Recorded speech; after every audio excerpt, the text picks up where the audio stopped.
പെരുന്നാമത്തിന് മാത്രം കരുതുക. കർത്താവ് വിശ്വാസികളെ, ഇന്ന് സകല വാങ്ങിപ്പോയവരുടെയും ഓർമ്മയെ കഴിക്കുന്ന ദിവസമാണ്. Last Sunday was the rumor from all the departed days of our church. Today we are remembering all the departed faithful from this world.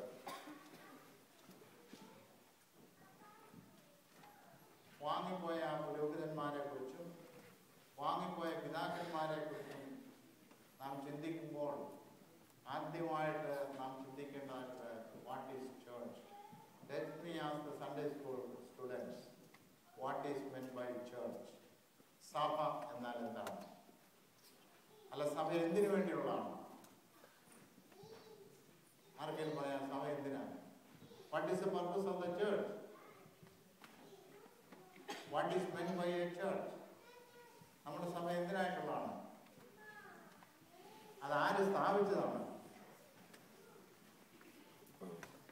Our Lord Jesus Christ came to this world and He instituted the church for the salvation of the people of the world. ലോകരക്ഷാർത്ഥം Mshiha തമ്പുരാൻ സ്ഥാപിച്ച ഒരു സ്ഥാപനമാണ് സഭ. ഒന്നുകൂടി പറഞ്ഞാൽ it is the extension of the incarnation. മനുഷ്യാവതാരത്തിന്റെ തുടർച്ച നടത്തുന്നതിനായിട്ടാണ് സഭയെ ദൈവം തമ്പുരാൻ ഈ ലോകത്തിൽ സ്ഥാപിച്ചിരിക്കുന്നത്. അങ്ങനെയെങ്കിൽ കർത്താവ് കടന്നുപോയപ്പോൾ ആ സഭയെ നയിക്കുവാൻ കർത്താവിന് ചില ആളുകളെ വേണ്ടി വരുന്നുണ്ട്.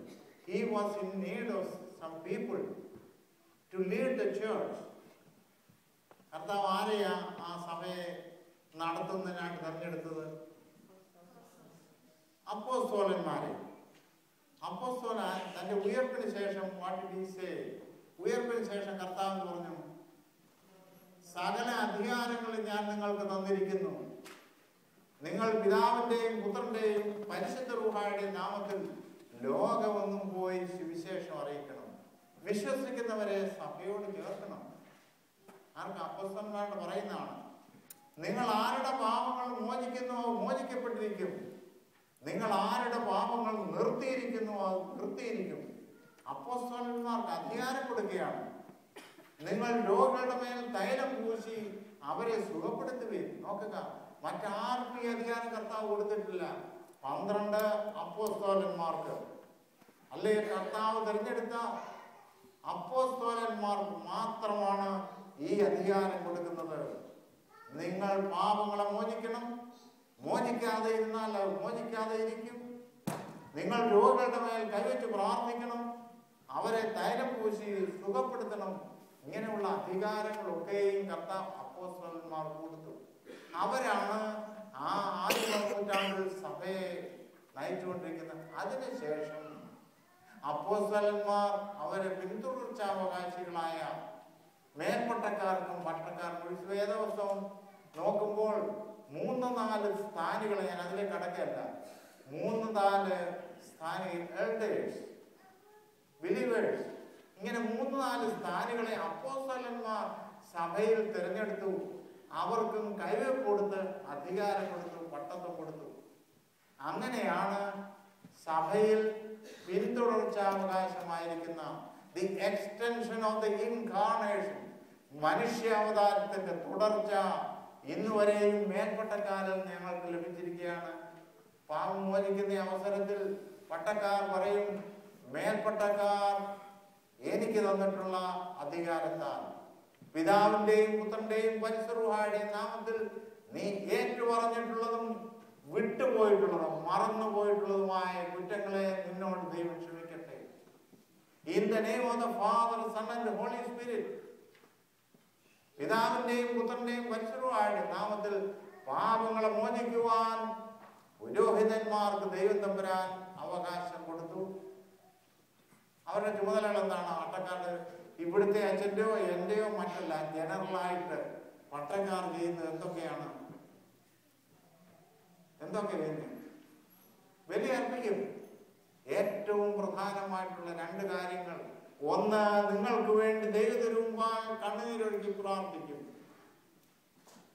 കർത്താവേ, മടിയനായ ഇടയനായ ഞാൻ പാപം ചെയ്തു പോയി എങ്കിൽ പരമാർത്ഥികളും നിർദോഷികളുമായ ഈ നിന്റെ ആടുകൾ എന്ത് കുറ്റം ചെയ്തു എന്ന് പറഞ്ഞുകൊണ്ട് ദീർഘായിൽ ബലിപീഠത്തിന്റെ താഴെ നിന്നുകൊണ്ട് ജനത്തിനു വേണ്ടി കണ്ണുനീരൊഴുക്കി പ്രാർത്ഥിക്കും. അവൻ മുട്ടുകുത്തി പ്രാർത്ഥിക്കും. ജനത്തിനു വേണ്ടി ദൈവത്തിൽ നിന്ന് കിട്ടുന്ന അനുഗ്രഹങ്ങൾ ജനത്തിന് കൊടുക്കും. മറ്റു പ്രധാനമായിട്ട് ചെയ്യുന്നത് ജനത്തെ അനുഗ്രഹിക്കും, ബ്ലസ് ചെയ്യും. അതിന് അധികാരം കർത്താവ് അപ്പോസ്തലന്മാർക്കും, അപ്പോസ്തലന്മാർ മേൽപ്പട്ടക്കാർക്കും, മേൽപ്പട്ടക്കാർ ബലഹീനരായ ഞങ്ങൾക്ക് നൽകിയിട്ടുണ്ട്. പോകട്ടെ, അതിലേക്ക് കടക്കല്ല. അവര് ഈ സഭയിൽ പിന്തുടർച്ചാവകാശം നടത്തുകയാണ് ചെയ്യുന്നത്. After that what is your responsibility?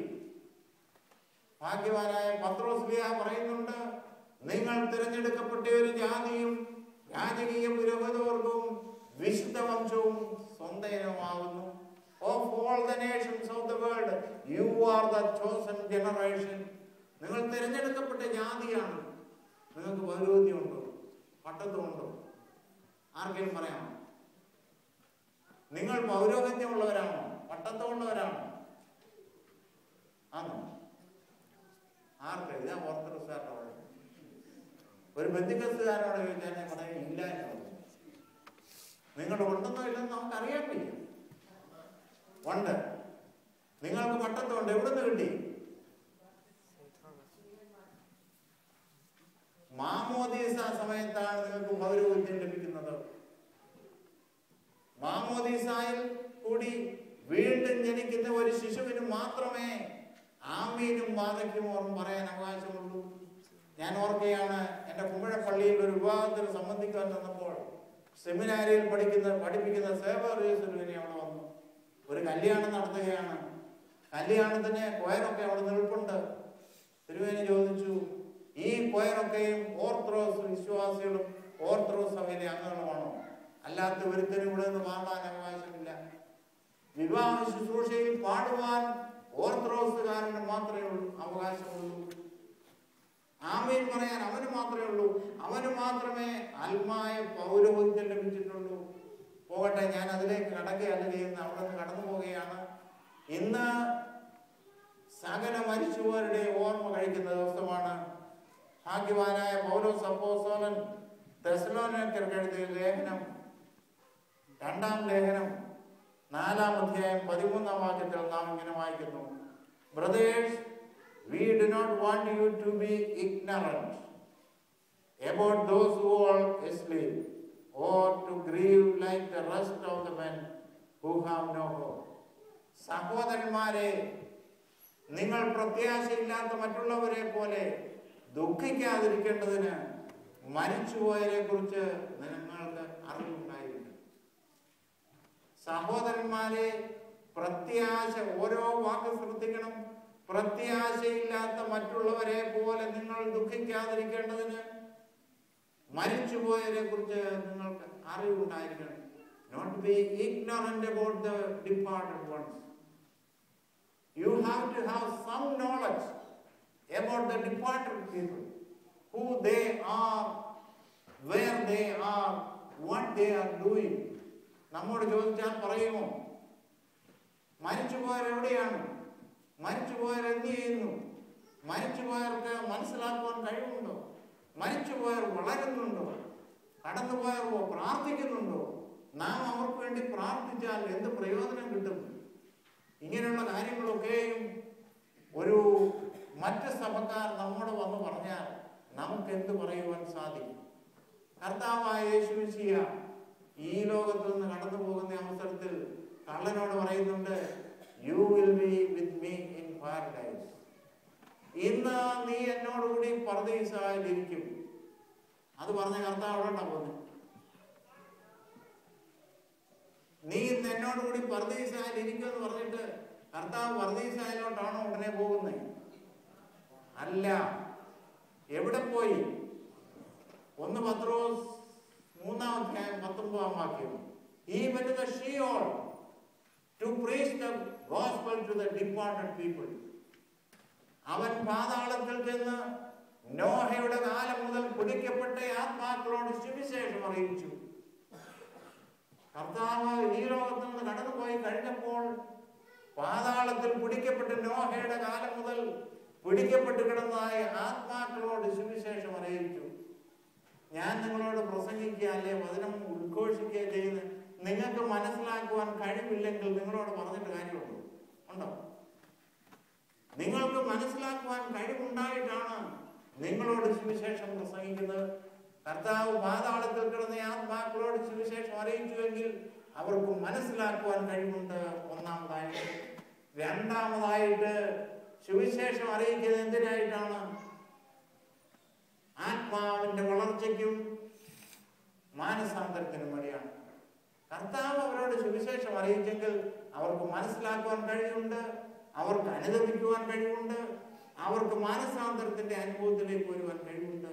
അതുകൊണ്ടാണ് കർത്താവ് തന്നെ പാതാളത്തിൽ പോയി സുവിശേഷം അറിയിക്കുന്നത്. വിശുദ്ധ വേദപുസ്തകം നോക്കിയാൽ മരിച്ചുപോയ പ്രാർത്ഥിക്കുന്നതായിട്ട് കാണുവാൻ സാധിക്കും. ആർക്കു വേണ്ടി? ജീവിച്ചിരിക്കുന്നവർക്ക് വേണ്ടി. Saint Matthew chapter 17 verses 1 onwards. 6 ദിവസം കഴിഞ്ഞ ശേഷം യേശുബ്രാൻ പത്രോസിനെയും യാക്കോബിനെയും അവന്റെ സഹോദരനായ യോഹന്നാനെയും കൂട്ടിക്കൊണ്ട് പ്രാർത്ഥിക്കുവാൻ മലയിലേക്ക് ഇറങ്ങിപ്പോയി. അവിടെ ചെന്നപ്പോൾ എന്ത് സംഭവിച്ചു? What happened there? വളരെ വളരെ വർഷങ്ങൾക്ക് മുമ്പ് കടന്നുപോയ ന്യായപ്രമാണ ദാതാവായ മോശയും പ്രവാചകന്മാരിൽ അഗ്രഗണ്യനായ ഏലിയാവും അവിടെ എന്ത് ചെയ്തു? അവിടെ വന്നോ? അവിടെ വന്നോ? അവരവിടെ വന്നില്ല. അവരവിടെ വന്നോ? എവിടുന്നാ വന്നേ? വേദപുസ്തകത്തിലെ അവരവിടെ പ്രത്യക്ഷപ്പെട്ടു. എങ്ങൊന്നും വരണ്ട, മരിച്ചുപോയവർക്ക്. They are in Christ everywhere. മരിച്ചുപോയവർ മോശ ഏലിയ ഒരിടത്തൊന്നും വന്നല്ല. they appeared there. വേദപുസ്തകത്തിൽ വായിക്കാൻ നോക്കിയാൽ അവരവിടെ പ്രത്യക്ഷപ്പെട്ടു എന്നാണ് മലയാളത്തിൽ പറയുന്നത്. ഇംഗ്ലീഷിൽ they appeared there. അവരവിടെ പ്രത്യക്ഷപ്പെട്ടു. നോക്കുക, മരിച്ചുപോയവർക്ക് എവിടെ വേണമെങ്കിലും പ്രത്യക്ഷപ്പെടാം. എന്തോ അവിടെ പ്രത്യക്ഷപ്പെട്ട് കർത്താവിനോട് പറഞ്ഞത് കേട്ടിട്ടുണ്ടോ? യെരൂശലേമിൽ വെച്ച് അവൻ മരിക്കുവാനുള്ള അവന്റെ കഷ്ടാനുഭവത്തെയും മരണത്തെയും കുറിച്ച് അവർ സംസാരിച്ചു. മരിച്ചുപോയ ആത്മാക്കൾ കർത്താവിന്റെ മരണത്തെ കുറിച്ച് സംസാരിച്ചുവെങ്കിൽ, അവന്റെ കഷ്ടാനുഭവത്തെ കുറിച്ച് സംസാരിച്ചുവെങ്കിൽ, കടന്നുപോയ ആത്മാക്കൾക്ക് ജ്ഞാനമുണ്ട്, വിവേചനാശക്തിയുണ്ട്, എല്ലാം തന്നെയുണ്ട്. അവർ വളരുന്നവരാണ്, ജീവിക്കുന്നവരാണ്. മറ്റൊരു ഉദാഹരണം വേദപുസ്തകത്തിൽ കർത്താവ് തന്നെ പറയുന്നുണ്ട്. ഒരു ധനവാനും ഒരു പാവപ്പെട്ടവനും മരിച്ചുപോയി. ധനവാൻ നാരകീയ വേദന അനുഭവിച്ച് കിടക്കുകയാണ്. അപ്പോൾ അബ്രാഹാമിന്റെ മടിയിലിരിക്കുന്നതായ ആ സാധുവായ മനുഷ്യനെ കണ്ടിട്ട് ധനവാൻ അബ്രാഹാം പിതാവേ എന്താ പറയുന്നേ? അവനെ എന്റെ സഹോദരന്മാരുടെ അടുത്തേക്ക് അയക്കണമെന്ന്. കൊള്ളരുതാത്തവനായി മരിച്ചുപോയ ഒരു മനുഷ്യൻ ജീവിച്ചിരിക്കുന്ന അവന്റെ സഹോദരങ്ങൾക്ക് വേണ്ടി പ്രാർത്ഥിക്കുന്നു എങ്കിൽ, വിശ്വാസത്തോടെ കടന്നുപോയ എന്റെ പിതാവും നിങ്ങളുടെ പിതാവും മാതാപിതാക്കളും നമുക്ക് വേണ്ടി പ്രാർത്ഥിക്കത്തില്ലേ? They are praying for us. നമുക്ക് വേണ്ടി പ്രാർത്ഥിക്കുന്നവരാണ്. ശനിയാഴ്ച വൈകിട്ടത്തെ നമസ്കാരത്തിൽ പറയുന്നുണ്ട്, കബറുകളെ തുറന്ന് നമുക്ക് പരിശോധിക്കാം. സുന്ദരന്മാരുടെയും സുന്ദരികളുടെയും ജീവിതം എവിടെയാണെന്ന് നോക്കാം. അവരുടെ അസ്ഥികൾ ചിതലിനും പുഴുവിനും കൂടായി ഭവിക്കുമാറ് അന്ധകാരപ്പെട്ടിരിക്കുന്നു. അങ്ങനെയെങ്കിൽ ധനവാന്മാരെ നിങ്ങളുടെ ധനത്തിൽ അഹങ്കരിക്കുന്നത് എന്തിന്? സുന്ദരന്മാരെ നിങ്ങളുടെ സൗന്ദര്യത്തിൽ അഹങ്കരിക്കുന്നത്? സുന്ദരികളെ നിങ്ങളുടെ സൗന്ദര്യത്തിൽ നിങ്ങൾ അഹങ്കരിക്കുന്നത്? നോക്കുക, പിതാക്കന്മാർ പ്രാർത്ഥനയിൽ പറയുകയാണ്, നാം നമ്മുടെ ധനത്തിൽ അഹങ്കരിക്കുന്നതാണ്. ഈ ലോക ജീവിതം നശ്വരമാണ്. ഈ ലോക ജീവിതത്തിൽ നിന്ന് എല്ലാവരും പോണം. ഞാനും നിങ്ങളും കടന്നു പോകുന്നവരാണ്. അങ്ങനെയെങ്കിൽ നമ്മളുടെ സൗന്ദര്യം നശിച്ചു പോകും. നമ്മുടെ ധനം നശിച്ചു പോകും, നമ്മുടെ അഹങ്കാരം നശിച്ചു പോകും, എല്ലാം ഈ ലോകത്തിൽ നിന്ന് നശിച്ചു പോകും. നാം ഓർക്കണം. അത് ഞാൻ ദീർഘിപ്പിക്കുവാൻ ആഗ്രഹിക്കുന്നില്ല. മരിച്ചുപോയവർ ജീവിക്കുന്നവരാണ്. കർത്താവായ യേശുവേ ഈ ലോകത്തിൽ നിന്ന് what did he do for us? നമുക്ക് എന്ത് ചെയ്തു? കർത്താവ് ഈ ലോകത്തിൽ നിന്ന് നിങ്ങളുടെ വിശ്വാസം അനുസരിച്ച് നമുക്ക് എന്താ ചെയ്തു തന്നത്? നമ്മളെ രക്ഷിച്ചു. ഇനി എന്തും ചെയ്ത് എങ്ങനെ ജീവിക്കാൻ? നമ്മളെ കർത്താവ് രക്ഷിച്ചു കഴിഞ്ഞില്ലേ? ഇനി നമുക്ക് പാപമുണ്ടോ? ഞാനൊരു പറയാനുള്ള ഒരു ഉദാഹരണമുണ്ട്. ഞാൻ എല്ലാ വർഷവും കാനഡയിൽ എൻ്റെ ബ്രദറിനോട് അടുത്ത് പോകാൻ ആദ്യത്തെ പ്രാവശ്യം പോയിട്ട് തിരിച്ചു വരുന്ന അവസരത്തിൽ എനിക്കൊന്ന് വഴി തെറ്റി, റൂട്ട് മാറിപ്പോയി. അപ്പോഴവിടെ ഒരു ഗ്യാസ് സ്റ്റേഷൻ കയറി ചോദിച്ചു, ജോർജ് വാഷിംഗ്ടൺ വിട്ട് ന്യൂയോർക്കിലേക്ക് പോകുന്ന ഏതുവഴിയാണ്? അദ്ദേഹം ഒരു വഴി കാണിച്ചു തന്നു. ആ വഴിയിൽ കൂടി കയറി പോരാ, ഇതേ കർത്താവ് ചെയ്തു. വഴിതെറ്റിപ്പോയ നമ്മളെ പോകേണ്ട വഴി കാണിച്ചു തന്നു. It is their responsibility to go through the straight path. നമ്മുടെ ചുമതലയാണ് ആ യഥാർത്ഥമായ വഴിയിൽ കൂടി ഇനിയും പോകുന്നത്. അല്ലാതെ എന്തും ചെയ്ത് ജീവിച്ചാൽ എങ്ങനെയും ജീവിക്കുക എന്നുള്ളതല്ല. യഥാർത്ഥമായ വഴിയിൽ കൂടെ ഇനിയും വളരെ ദൂരം നടക്കണം. ഈ ലോകത്ത് കൊണ്ട് ജീവിതം അവസാനിക്കുന്നില്ല. ഇതിനപ്പുറത്തെ ജീവിതത്തിൽ പോയിട്ട് കർത്താവ് സുവിശേഷം അറിയിച്ചുവെങ്കിൽ നാം നമ്മുടെ മരിച്ചുപോയവർ അപ്പുറത്തെ ജീവിതത്തിൽ സുവിശേഷം കേൾക്കുന്നുണ്ട്, മാനസാന്തരത്തിന്റെ അനുഭവത്തിൽ യഥാർത്ഥമായ വഴിയിൽ കൂടി നടക്കുന്നുണ്ട് എന്ന് ഓർക്കണം. പ്രിയമുള്ളവരെ, ഞാൻ എൻ്റെ പ്രസംഗം ദീർഘിപ്പിക്കുവാൻ ഞാൻ ആഗ്രഹിക്കുന്നില്ല. ഈ കഴിഞ്ഞ നമ്മുടെ പ്രസിഡന്റ് പറഞ്ഞതായ ഒരു കാര്യം എപ്പോഴും ഞാൻ എൻ്റെ ഓർമ്മയിൽ കൊണ്ടുവരുവാണ്. ഈ 20th, my fellow Americans, we are made for this moment and we will seize it so long as we seize it together, but it does not require us to act in our time. My fellow Americans, we are made for this moment. That's what I just want to mention to you. നമ്മുടെ മാറിപ്പോയവര് പുരോഹിതന്മാരും പിതാക്കന്മാരും എല്ലാം കണ്ടുപോയി. But you do not know, I do not know whether I am getting the next moment in my life in this world. ഈ ലോകത്തിൽ ഈ അവസരം ദൈവം നമുക്ക് തന്നിരിക്കുന്നത് പാഴാക്കളയരുത്. ഓരോ നിമിഷത്തിനും വെളിയിൽ ഞാൻ ഔദ്യോഗിക ബാബായുടെ സെക്രട്ടറി ആയിട്ട് കോടനാട്ട് പെരുമ്പാവൂരിനടുത്ത് താമസിപ്പോൾ തിരുവേന് പറയും, സമയം വൃഥാ ചെലവഴിച്ചാൽ അത് പാപമാണ്. സമയം ദുർവിനിയോഗം ചെയ്താൽ പാപമാണ്. Misusing the time is a sin. അതാണ് അമേരിക്കൻ പ്രസിഡന്റ് ഈ അടുത്ത കാലത്ത് നമ്മോട് പറയുന്നത്. This is the time to act, this is the time for repentance. പ്രിയമുള്ളവരെ, നമ്മുടെ മാതാപിതാക്കൾക്ക് വേണ്ടി പ്രാർത്ഥിക്കുവാനുള്ള ചുമതല നമുക്കുണ്ട്. നിങ്ങൾക്കറിയാം, ഒരുപക്ഷെ ഈ മരിച്ചവരുടെ ഓർമ്മ കഴിഞ്ഞിട്ട് ആ തക്സായിൽ കുരിശു വരയ്ക്കും, അവരുടെ പേരോർത്ത് വരയ്ക്കും. എന്താണെന്നറിയാം, എൻ്റെ ദൈവമേ, നിന്റെ ജീവപുസ്തകത്തിൽ ഞങ്ങളുടെ മരിച്ചുപോയവരുടെ പേരുകൾ നീ ഓർക്കണമേ എന്ന് ആ ജീവപുസ്തകത്തിൽ തക്സായിൽ കുരിശു വരയ്ക്കും, മരിച്ചവരുടെ ഓർമ്മയ്ക്ക്. നാം ശവക്കോട്ടയൊക്കെ വൃത്തിയാക്കിയിടുന്നത് എന്തിനായിട്ടാണ്? ഇവിടെ ശവക്കോട്ടയെന്ന് ഇവിടെ പറയണോ? സെമിട്രി എന്ന് ഇവിടെ പറയാറുണ്ടോ? ആ, എന്തോ മരിച്ചവരെ അടക്കുന്ന സ്ഥലത്തിന് ഇവിടെ പറയുന്നത് ഗാർഡൻ. കബറല്ല, പറദീസോ. കബറിൽ നിന്ന് പറദീസയിലേക്ക്, ഗാർഡനിലേക്കാണ് അവർ പോകുന്നത്. നമ്മുടെ കേരളത്തിൽ ശവക്കോട്ടയാണെങ്കിൽ ഇവിടെ ഗാർഡനാണ്. വളരെ ഭംഗിയായിട്ട് സൂക്ഷിക്കുന്ന ഒരു സ്ഥലമാണ്.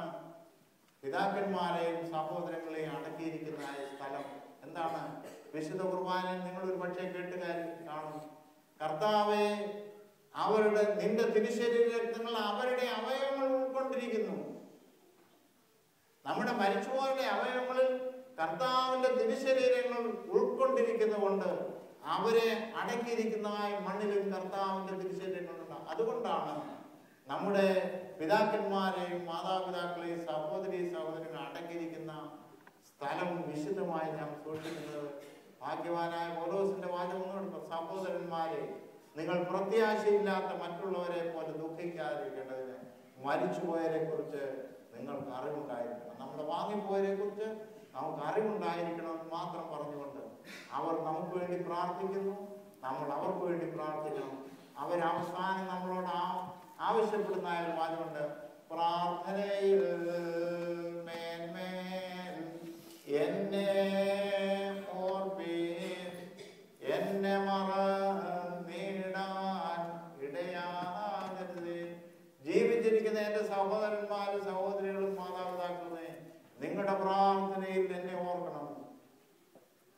ശവസംസ്കാരത്തിന് പോകുന്ന ഒരു ആൾ പറയുന്നതാണ്, നിങ്ങളുടെ പ്രാർത്ഥനയിൽ എന്നെ ഓർക്കണം, നിങ്ങൾ ഒരു നാളും എന്നെ മറന്നു പോകുവാൻ ഇടയാകരുത്.